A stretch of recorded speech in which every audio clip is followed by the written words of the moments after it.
नमस्कार. Ashish Dattu YouTube channel मराठीमध्ये आपल्या मनापासून स्वागत आहे. आज आपण अशाच एका नवीन व्हिडिओच्या माध्यमातून तुमच्याशी संवाद साधणार आहे. चॅनलला पहिल्यांदाच आला असाल, चॅनल लाईक करा, सबस्क्राईब करा, बेल आयकॉनवरती क्लिक करा, जेणेकरून असेच नवीन नवीन व्हिडिओ अपडेट तुम्हाला आपल्या यूट्यूब चॅनलवरती पाहायला मिळेल. आजच्या व्हिडिओचा मुख्य विषय हा आहे की लाडकी बहीण योजनेअंतर्गत महत्त्वाची अपडेट देण्यासाठी हा आजचा व्हिडिओ मी घेऊन तुमच्यासमोर आलेला आहे. व्हिडिओ स्किप न करता व्हिडिओ शेवटपर्यंत नक्कीच बघा आणि चॅनलला पहिल्यांदाच आला असाल चॅनल लाईक करा.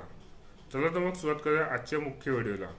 मुख्यमंत्री माझी लाडकी बहीण योजनेअंतर्गत ज्या माता भगिनींच्या बँक खात्यावरती नोव्हेंबर आणि डिसेंबर या 2 महिन्यांचे हप्ते जमा झालेले नसतील त्यांच्यासाठी अत्यंत खुशखबर आहे. ज्या माता भगिनींना पैसे आलेले त्यांना काहीच हरकत नाही, आता जानेवारीचा हप्ता देखील त्यांना मिळेलच. पण ज्या माता भगिनींनी KYC करताना चूक केली होती, फॉर्म भरताना चूक केली होती, तर त्यांच्यासाठी शासनाने वेबसाईट ओपन केलेली आहे. म्हणजे ज्यांचे फॉर्म भरताना KYC करताना ऑनलाईन KYC करताना चुकीची माहिती भरली गेली असेल त्यांना अजून एक संधी शासनाने दिलेली आहे.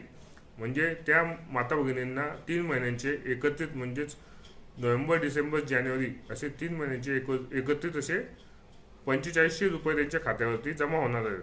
पण ते केव्हा, शासनाने सांगितलेली जी आहे माहिती ती त्यांनी व्यवस्थित भरली.